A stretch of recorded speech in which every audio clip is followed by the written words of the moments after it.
take off. Some of them stayed and lingered, and then they went into other stores. Eventually, they all left.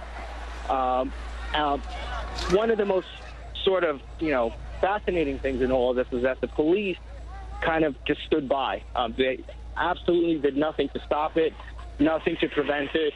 And in fact, many of the store owners are now showing up, and I'm actually standing in front of the meat market, and the owners are standing outside with machine guns now protecting their stores. And that's, and they're sort of fed up because they say that they called the police and the police never came. Police did nothing to try and stop this.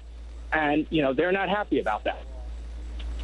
So, Shimon, you're saying that these owners are now standing out, in front of their stores with guns, with weaponry protecting their property themselves?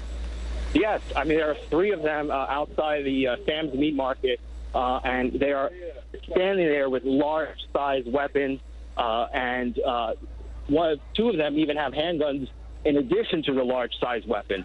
And he told us he has a truck, his SUV, filled with guns, and they're just fed up, he said, because it's actually the second time that they've been hit. And they met with the police today, and they closed their store early today because they were threatened by, people who came into the store and threatened them and told them this was going to happen. So they closed the store, they boarded it up, and they left. And when the looting started, they saw it on television. They heard about it. They called the police, and they said the police told them there's nothing they can do.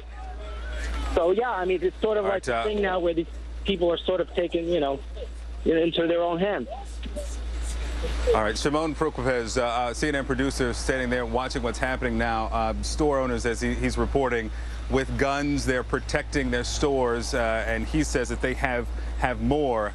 Disappointed with the response from police. Shimon, we'll get back to you. I want to start with this statement as we lead into our next segment about this. Take a look at this.